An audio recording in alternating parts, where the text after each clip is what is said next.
Chips are on me, man. Thank you. So we'll try and get our acts together. So, all these new things, isn't it? What comes on the street, so I'll be opening the suitcase. Okay, so we are now broadcasting. Okay, so welcome everybody. This is my first time chairing this meeting. Actually, first time chairing any local authority meeting. It looked like it was 10 at the end. Yeah, you can score me at the end. So I'll be gentle.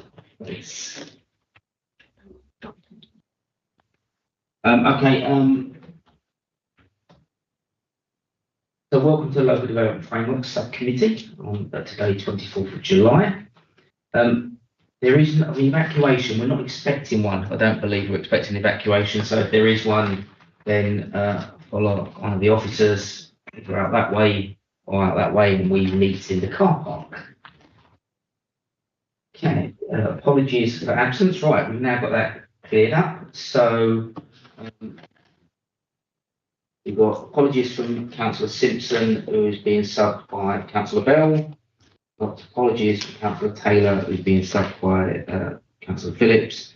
And we accept apologies for Councillor Osborne, being subbed by Katie Hobby. And what else is here? So, that in mind, can I ask if anyone got any pecuniary or non-pecuniary interest to declare?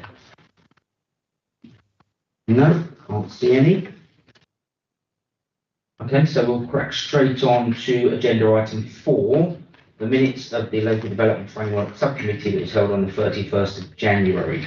There is a copy here with, I wasn't at that meeting, so... I'll move them. Thank you. Moved by Councillor Humphreys, seconded by Councillor Ridley. Thank you very much. Next item is agenda item 5, which is a statement of community involvement. We have to vote for those minutes, don't we? Oh, sorry, yeah, we should do. Is everyone in favour of those minutes? Do we accept those? Well, You weren't there, so you can't. Okay, thank you. So they're accepted. Thank you. I'm not trying to think. Okay, agenda item 5 is statement of community involvement. This is about the progress of what's called statement of community involvement, and it talks about what we have to do when we're consulting with the public. So, as anybody, obviously, Sue, this is your report. Did you want to say anything specific on the report?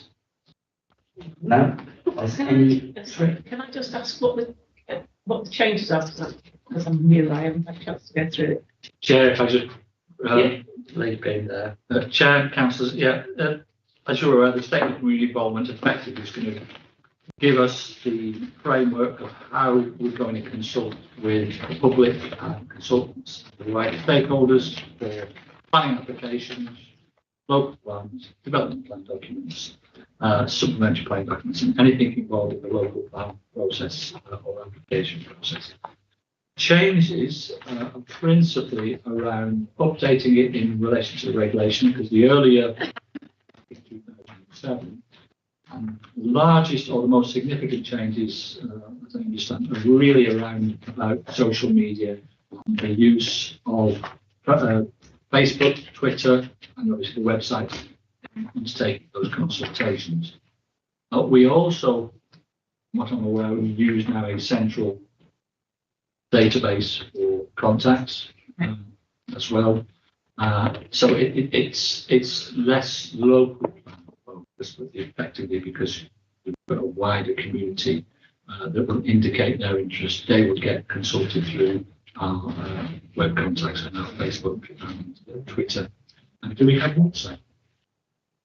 No, we don't use WhatsApp. We don't use WhatsApp. Some of the other changes are just minor ones where we've had a change in. I think Historic England changed their name, didn't they? But it's just things that, because obviously 2007 to 2024 is quite a long time, so it's just updated a lot of contacts. And essentially that's the changes. Thank you. Any other questions? Okay, so the recommendation to this board is that comments made on the statement of community involvement be noted, that the proposed changes be approved, and that the statement of community involvement be adopted. Who's up for that, please? Second, that's so proposed by Councillor Hobley, seconded by Councillor Humphreys. Okay, thank you very much. Moving on to agenda item 6.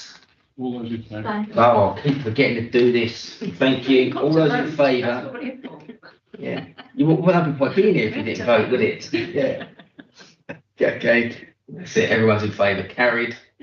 Don't you look at me like that. I just know I did it for the whole year while I was there. What did you get to do something? You had a parrot on your shoulder. Yeah, but that was deliberate, wasn't it? Okay, right. Now we can move on to agenda item 6, which is submission of sustainability appraisal scoping report. Just move to that one. Would you like me to go through briefly that, Yes. Chair? Yes, please. Yep. Yes, members, the Sustainability Appraisal Scoping Report has undertaken consultation and a number of changes have been included to the scoping report. Effectively, the Sustainability Appraisal Scoping Report indicates how we will assess sustainability for all our local plan documents. Again, development plan documents, local plan, supplementary plan documents, similar. So this will basically provide the framework of how we assess all those documents. As you can see, it's a fairly chunky bit of work, and it's a legal requirement at the moment. Things may change following the end of the effort. At the moment, under the current system, this is how we will assess the employment development plan document that you're going to be seeing a little later in the report. And unfortunately, I can't probably identify quickly what changes there have been, if any, but they are highlighted in the actual attached document. They're highlighted, obviously this is black and white, they're highlighted in red, but you can see the slightly lighter grey text within the attached appendices. Okay, thank you. Any questions, Councillor Humphreys? I'm just reading one, just picked an item out here from Environmental Agency. Flood risk management. Land that is required for current and future floods management will be safeguarded from development. But we all know we build on a floodplain, and that's the Environmental Agency. I just wonder how they're going to do that. Are they going to do that based on the once in a 1,000-year flood? Yes, that will be one. There's a series of 1 in 20, 1 in 50, 1 in 100, 1 in 1,000 years. We have the current getting old flood zones 1, 2, and 3. And you're in wood. If you're in flood zone 1, you're okay. You're outside. If you're in flood zone 2 and 3, your feet are going to get wet. So effectively, we avoid anything in flood zones 2 and 3. And it's to some extent a common sense approach. Be aware also from the planning application point of view, just earlier we mentioned sustainable community involvement in terms of how we discuss consultations. When we come to consultation for applications, slightly different to planning applications, there's a standardised response now from the Environment Agency planning applications, which effectively says what you've got there in this document. With the Environment Agency for local plans, they will be much more critical and they will expect us to undertake quite detailed flood risk assessments of the plan, the sites that we propose. So if we're going to allocate the site like I did in the previous local plan that supports or joined in or covers part of the flood plain, we will have to undertake a flood risk assessment. Environment Agency we will be expected to do. Okay, thank you. Any more? Councillor Bell. Yeah, I just wanted to make a comment really under health and wellbeing. I was really pleased to see the addition there and health issues impacting on life expectancy in parts of the borough.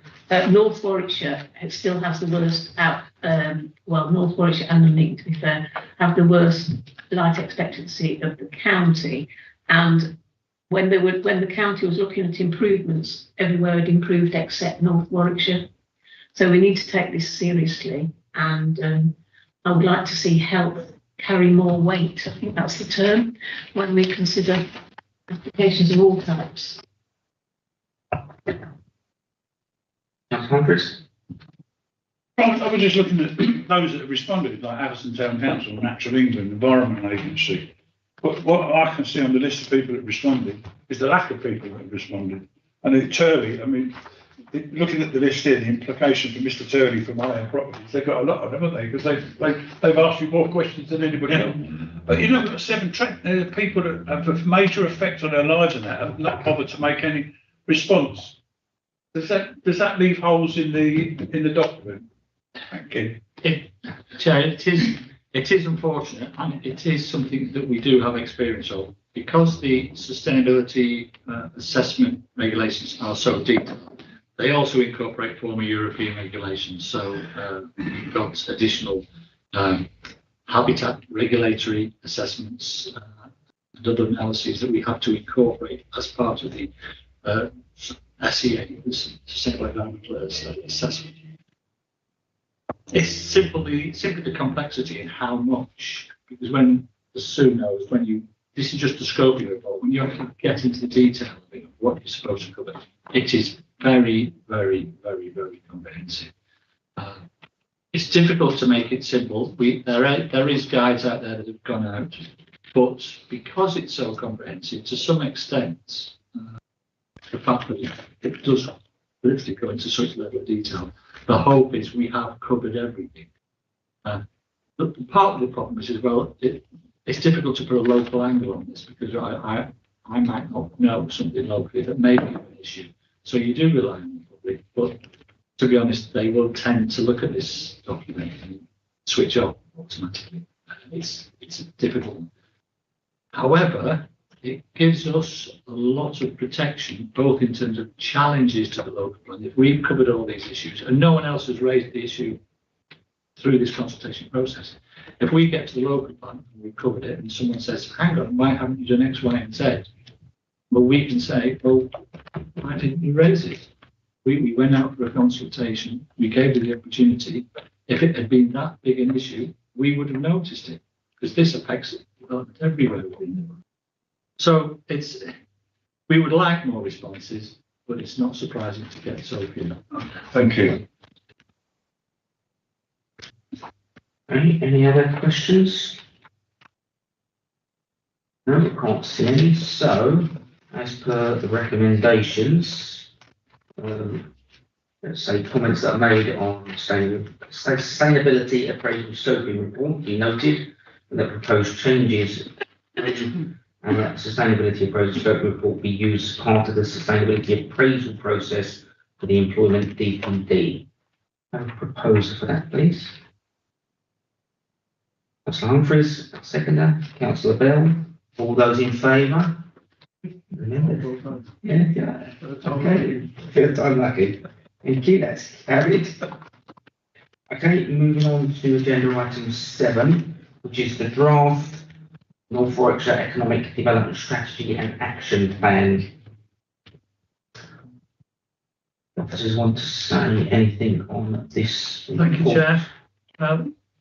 This report is a straightforward one for noting, because we will be taking the responses made to the initial consultation on the economic development strategy, where we feel it's relevant or important to reflect those changes sought or those issues raised in that consultation.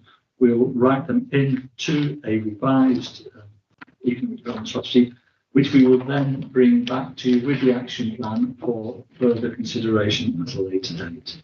So at this stage, it is simply noting the responses made and, of course, the comments made to them, and that where we think they are relevant, we will include those in the future report to be brought back to you for adoption at that stage. Adoption. Thank you very much. Any questions? No. Oh, Councillor Humphries. I was going to I'm looking at the list of, the amount of hectares, acres, etc., and different reasons, and I'll just pick one up at the moment. Mountain Hall. Well, no, I won't pick that one up. Sorry, I'll use another one. Land at Springfield, top of Hilltop Arley, and the potential is for residential employment, mix, nature recreation, etc. And there's 9 acres. Do we have any indication of what we might want to put on that land? For example, 5 houses or 50 houses, or 1 million square feet of warehousing? I'll just stop you there, Councillor Humphries. That's obviously, that's on the next agenda. That's the corporate sites item 8, but we'll pick that one up, yes. Thank you very much. Okay, any other questions?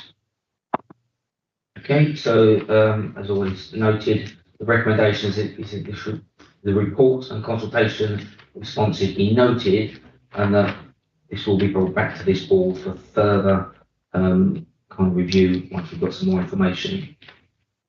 I can propose of that, please. Councillor Ridley, seconder. Councillor Hobley, thank you very much. Those in favour? That's carried. Okay, moving on to agenda item 8, which is the draft employment development plan document, scope issues and options for consultation. This is kind of say anything about this, please? Thank you, Chair. Yes, this similar to the economic strategy. This is the more specific. This is the nuts and bolts document. The strategic document is the economic strategy. This is the one that will be drafted to look at policies directly impacting on the affecting employment proposals and employment development on quite a wide range, the issues and options impacting on that, and it will be looking at potential sites, both strategic, this is the big one obviously that you're aware of, and local. So we're looking at large and because we're trying to address a range of issues. From the strategic site, that's greater than 1,000 square metres or 25 hectares, down to the small, medium-sized businesses and farm diversification. But it also includes and will include consideration of some other issues of which you're well aware, lorry parking and other services and facilities. Obviously, particularly some of the M6 corridor and Quest2 corridors, we've already had applications in the field. Once we've gone through all the responses, we will be drafting the employment development plan, hopefully by September. We'll be bringing you back the document for consideration. But prior to that, we are looking to take forward some opportunities for workshop with members before it gets to board. Actually, we will endeavour to arrange that before we get to board. But we will be looking at workshops for really to get to into the nuts and bolts of the various policies sites, and particularly whether you're happy with these both or we can say. Okay, thank you. Do you have any questions? Thanks, Thank you, Chair. Just quickly, we've got 127 sites have come forward so far, and I note it doesn't end until August. Is that right? Effectively, yes, Chair. We're keeping it open until we're actually drafting the report itself, the actual development plan document itself. When we go to the next item, you will notice we have had, I think it is 127 sites in total, and about 50 something for employment related. That's quite a broad topic when I say employment related.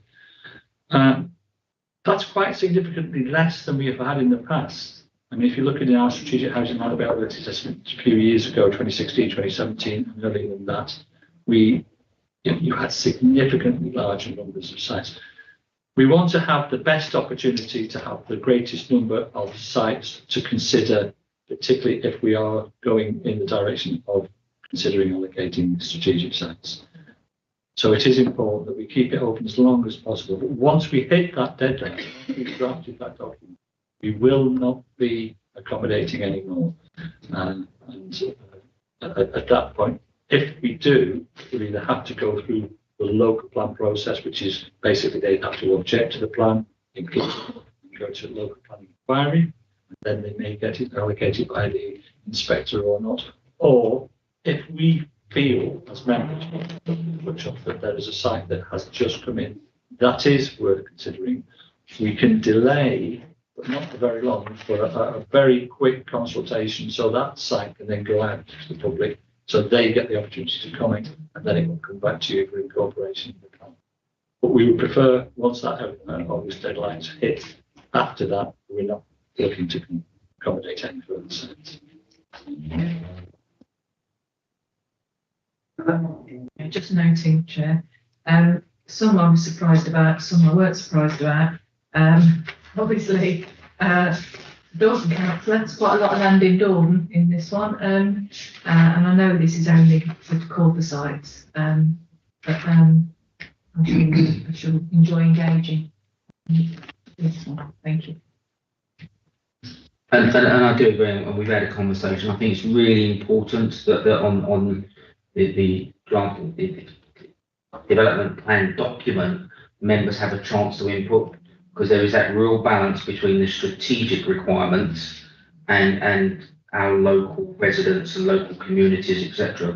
There's a real balance for us to strike around that, because the strategic requirements, we will say you need it up here, and as local members, we might say, well, here's sufficient, and here's what we're willing to put forward, etc. I think that's really important. So, any other questions, Councillor Humphries? Mike, I've got one more. I'm just looking at, for example, land at Thorpe Estate. That's a massive site, it's 4,500 acres, I know. But the one comment says, not all within North Warwick Borough Council. The location, the M42 actually puts us into, and the M6 puts us in various other authorities. Are we tied into dealing with it? Because they can even build up, or in this case, like 4%, they can build on both sides. Can I just check? Is that under the call for sites? Yes. Yeah, so okay, so we'll come on to that in a moment, because I'm just going to close this one down if anyone's got any more questions on agenda item 8, which is the actual plan document.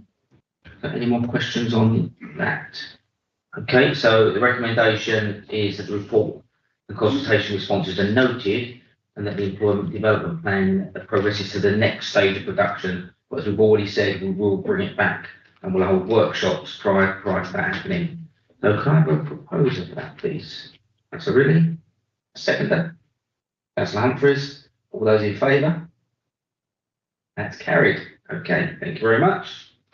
Let's move on to the one that many people will look at, the call for sites, agenda item 9. As a number of people have said, this is really just noting the call for sites at this stage.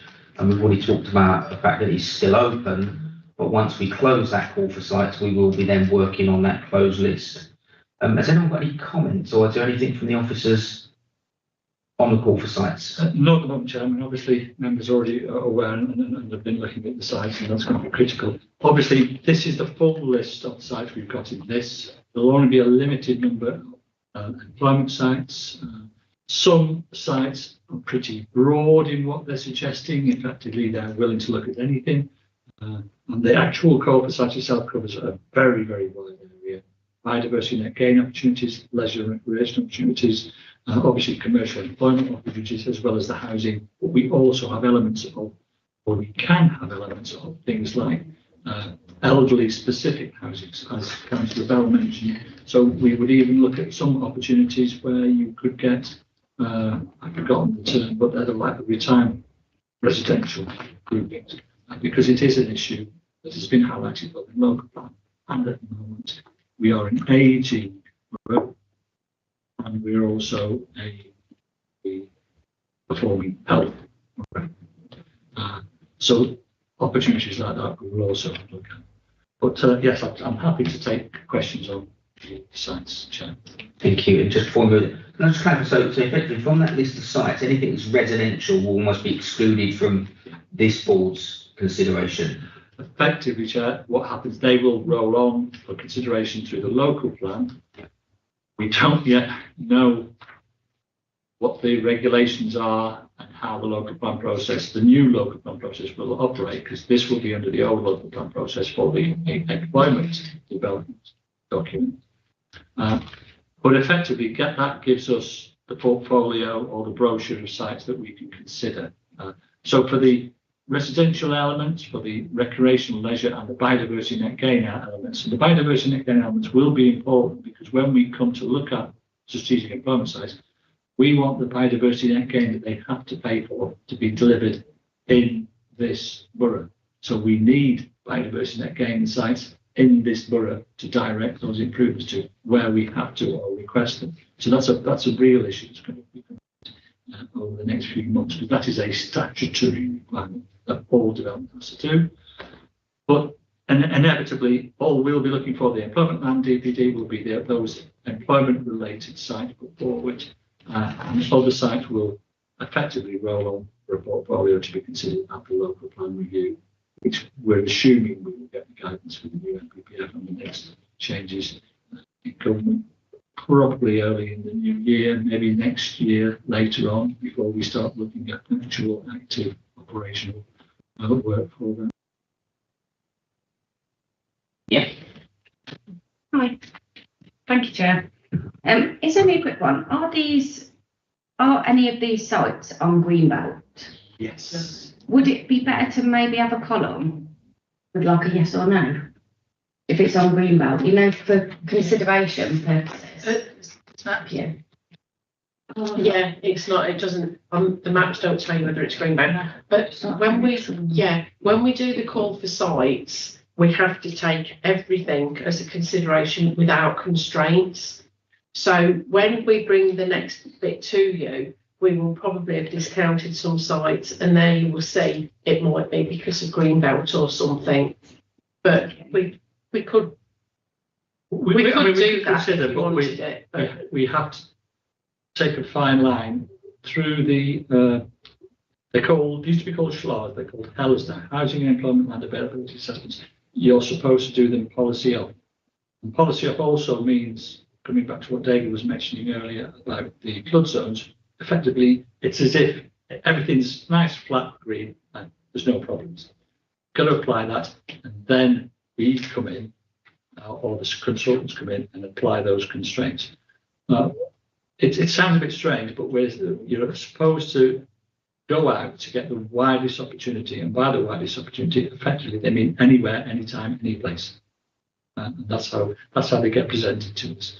And then once that we do, then we place the policy constraints or the designation, floodplains and traveller sites on them.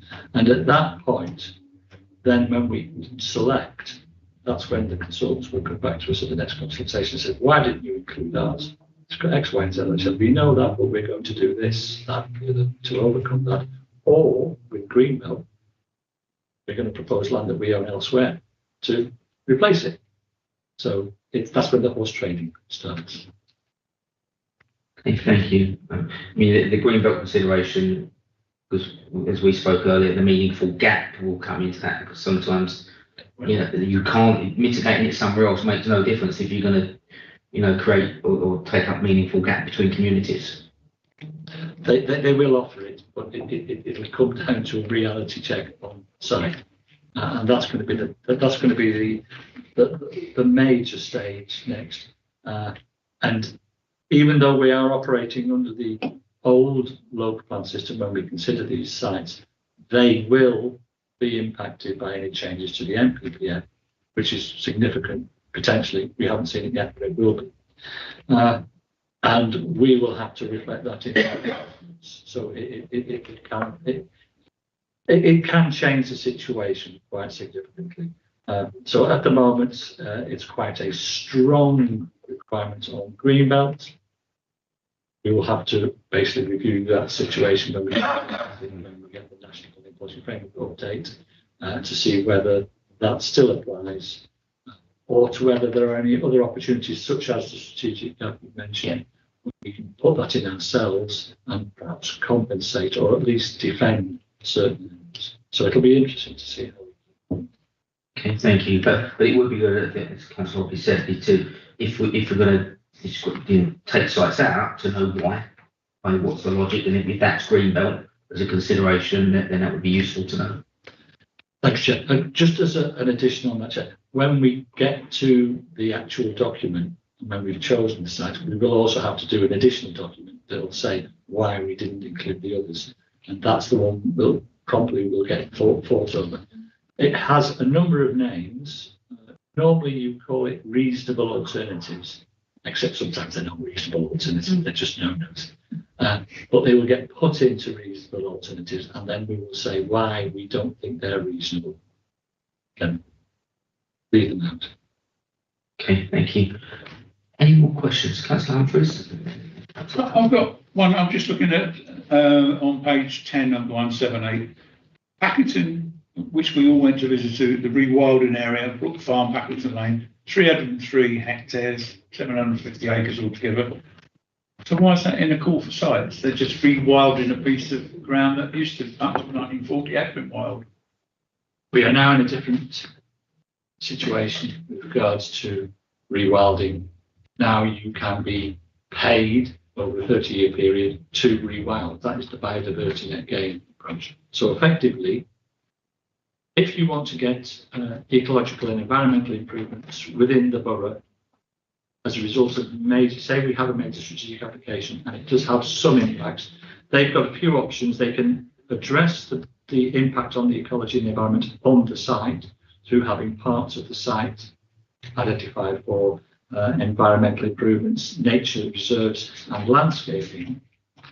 But they can also, if they want to maximise what they can get on the site, offshore that to a site outside of the application site, and they will then pay for what's called biodiversity net gain, pay for those sites to be improved. So they'll have they'll be assessed at a base biodiversity value, and if that can be improved, effectively you will, a bit like the carbon trading 15, 20 years ago, you can buy improvements at other sites elsewhere. The critical issue about that and why we've asked for it in this call for sites is because if you have an impact in your borough, we assume you would want the improvements to be spent in the borough. What you don't want to do, which is what's currently happening as a result of the biodiversity net gain market being introduced in beginning of this April, this financial year, we have a large number of, I have to be careful how I call them, but speculative commercial firms that offer businesses, major strategic businesses, an opportunity to address their biodiversity net gain requirements that they have to address on site by improving a site up at the Isle of Skye or in the Welsh Highlands. But we're the area taking the brunt of the impact. So they will get added costs put on if they go outside the borough. But if you're a big enough and a commercially valuable enough site, that may still be attractive to you. Mm. So what we wanted to do to avoid that, effectively avoiding offshoring our improvements to other areas in the West Midlands or in the wider country, we want it spent here. So we asked, when we went for the call sites, we asked for sites to be brought forward where possible for biodiversity net gain. The county have identified some opportunities and have commented. Packington Estate have.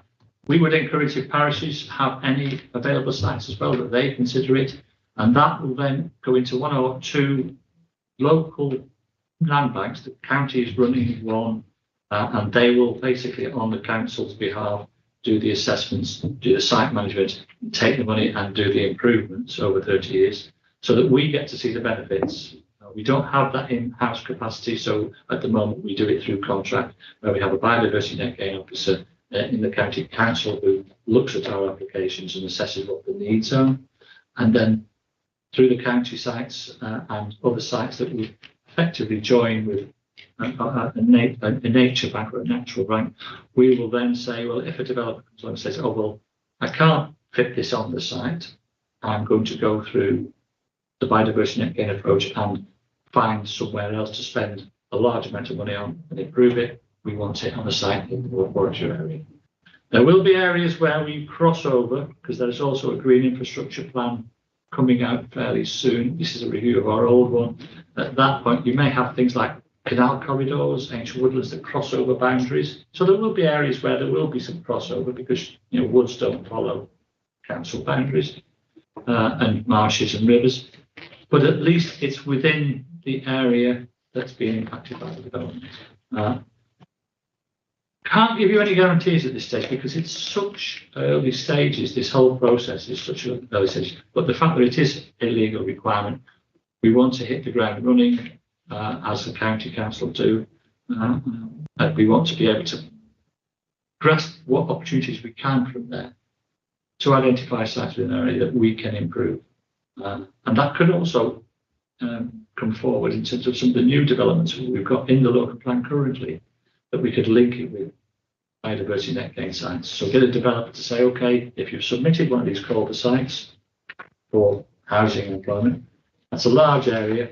Can we have X amount for biodiversity net gain? And that could feed directly into the chair's comment regarding providing buffers and gaps to existing settlements. So there are opportunities there, but I won't pull any punches.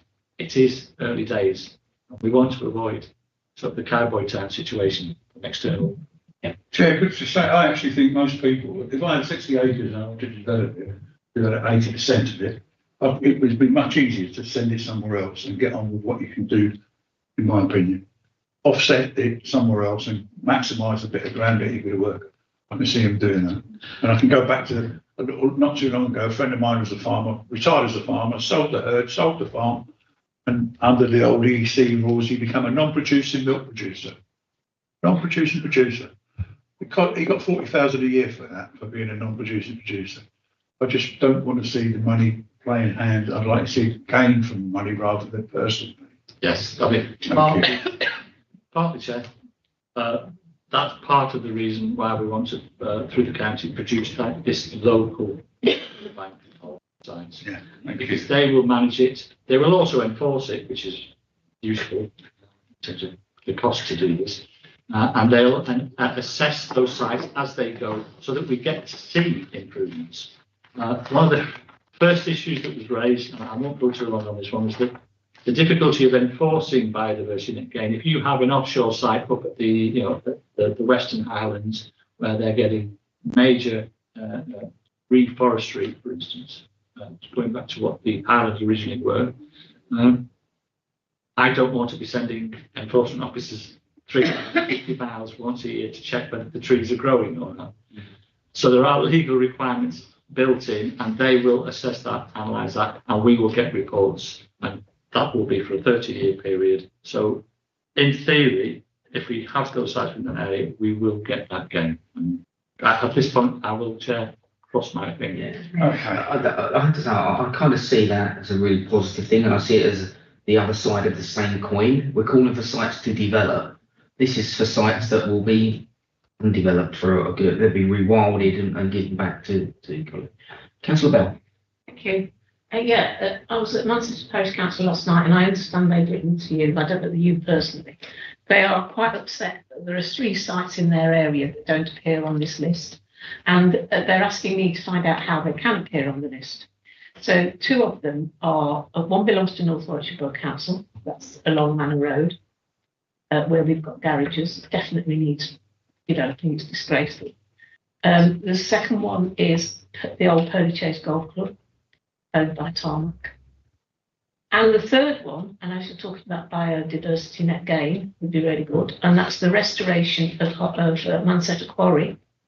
They've just applied for a 5-year extension to extract more mineral. However, there's a restoration requirement on their planning commission. So there's an opportunity, a real opportunity there to get a green space linked into Horsell Hayes. So how does that happen? Right, I can answer this one because I spoke to the parish council. The North Warwickshire Borough Council site, we're going to speak to CAF about whether they're prepared to put it forward, because we do own quite a few garage sites and a bit of land, and nothing was put forward by North Warwickshire Borough Council. No.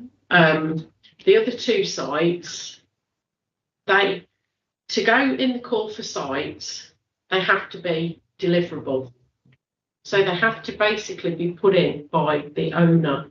So we've said we can put it in as a proposal, as a long-term thing, but if they want it to be in the call for sites, then it will have to be Tarmac or the current owner that puts it in, because we have to prove that it's deliverable. But Tarmac may just not have done it. I mean, Tarmac have already put forward, it didn't get as far as being ratified, what we call it, by planning, but they've already put ideas forward for the Pearly Chase site, and they weren't appropriate at the time, so they didn't go any further. But that is a prime site for a massive development that would soak up a lot of houses that we're required to provide. Yeah. So we need to do a bit of work with Tarmac to say, come on, Put it forward. yeah, put it forward. I mean, there are highways issues, but surely we can find ways around that. But Chair, just to add on, I have had conversations obviously with Manchester Parish about this. What we can do, what I'm intended to try and do, and that's where you'll have the opportunity to have a look at the policy, we'll actually have a policy or a proposal.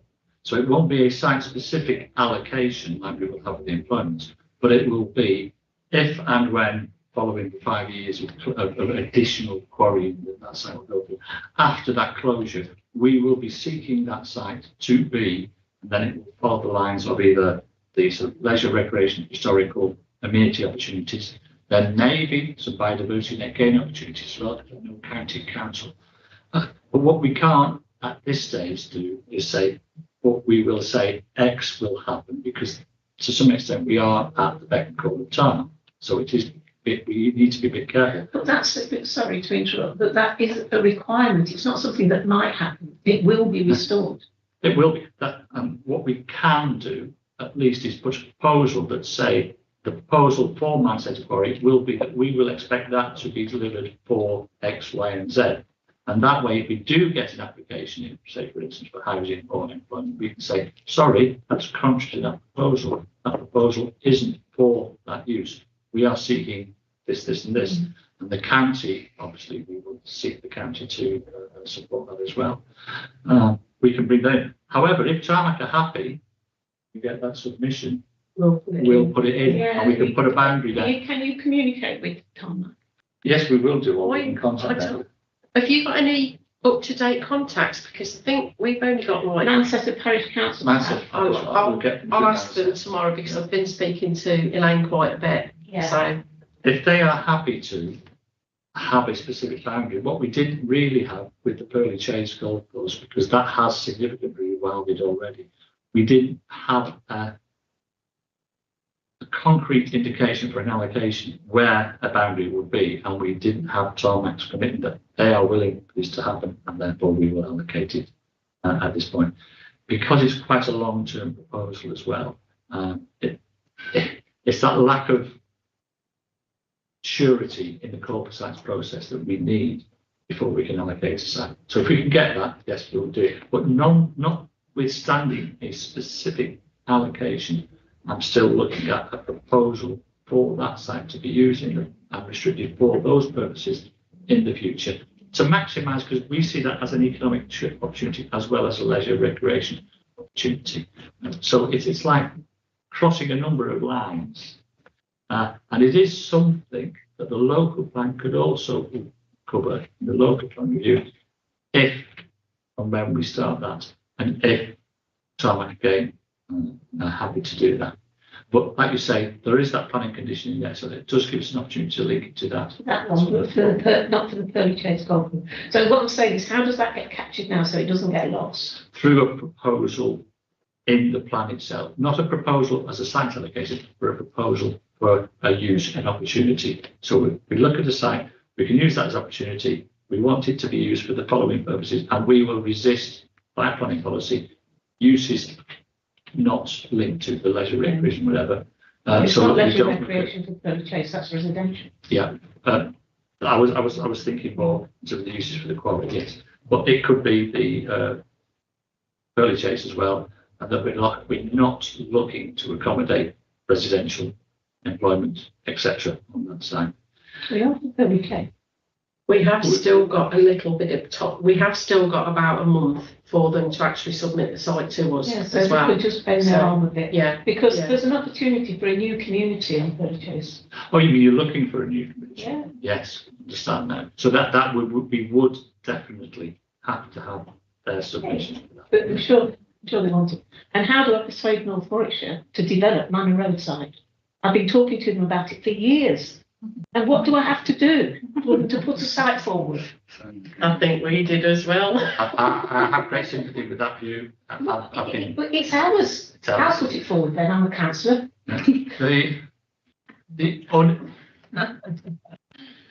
Which one's the Manor Road? Is that the one?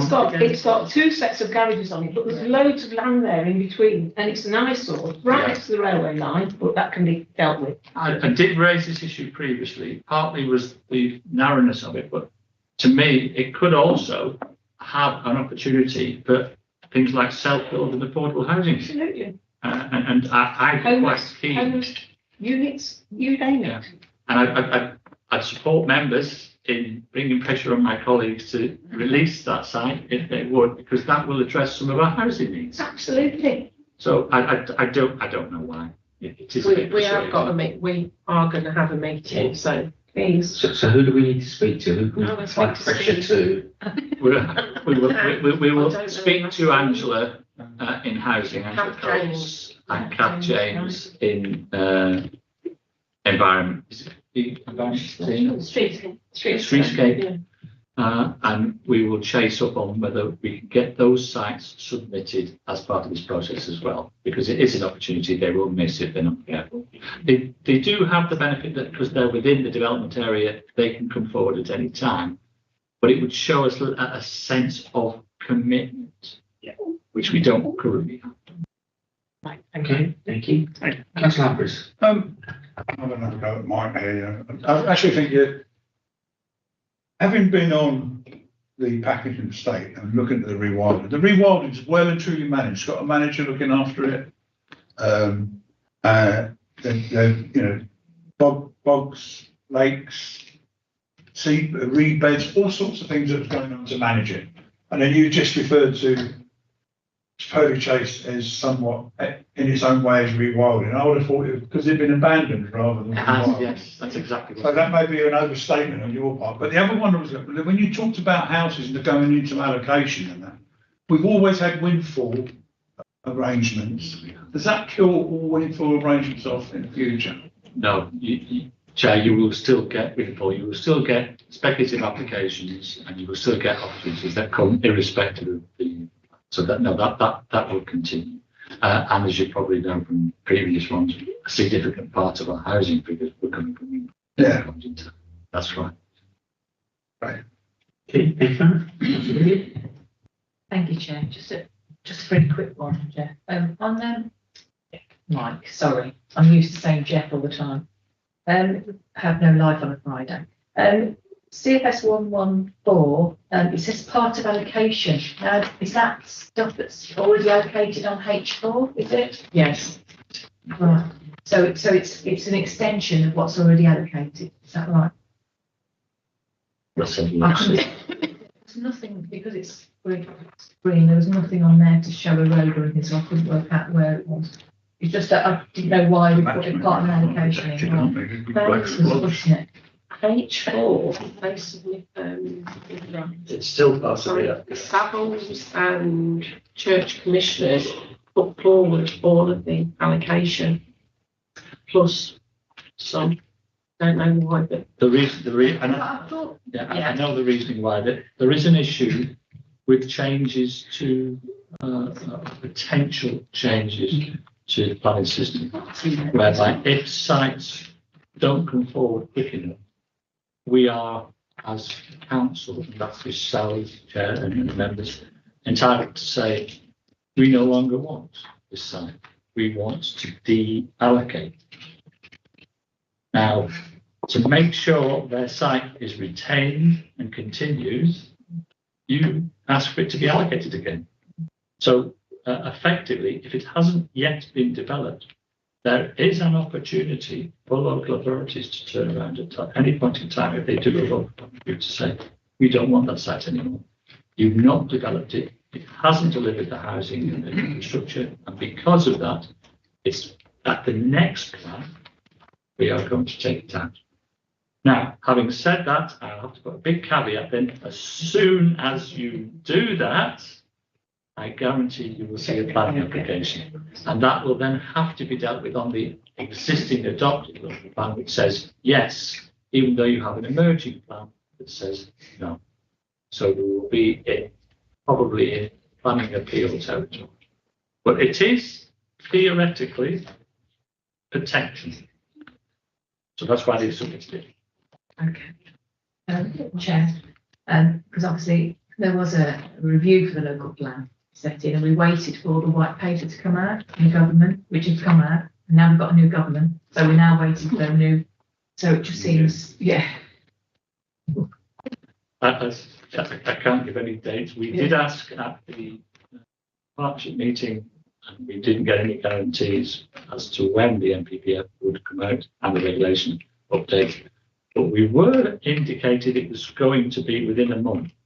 It was 4 to 6 weeks, something like that. So we are now hotly waiting for that release.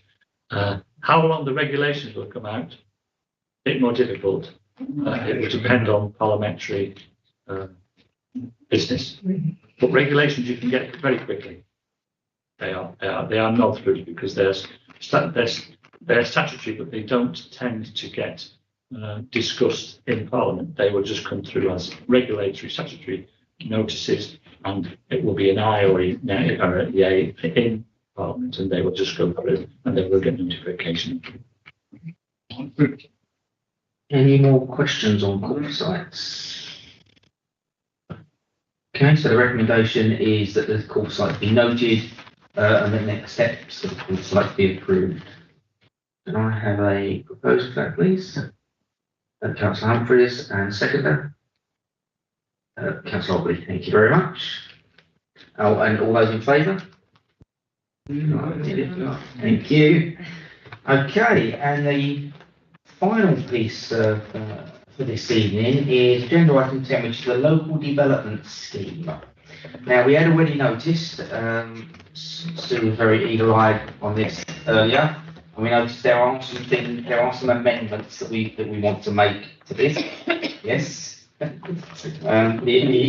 amendments that we'd already spotted was that if you look at the local development scheme, it talks about Dordon and Nether Whittaker as being designated, but those plans have now been adopted, so we will move those into adopted. And it also talks about in the paragraph just above that 2023, which should obviously say 2024. So do we have any questions on the local development scheme, or is there anything the officers wanted to say? So, Chair, can I just say the document, it says will be reviewed in 2023. We've actually just passed it, the SCI for adoption previously, haven't we? It was the first one. right. So Okay. it will be amended to say it has been updated in 2024. It's okay. Thank you. Any questions? So, any questions from members? No, if there's no questions, recommendation is that the local development scheme be approved. And I have a proposal for that. Councillor Bell and seconder, Councillor Ridley. Thank you very much. All those in favour? That's carried. And that concludes the business. So thank you very much for your time.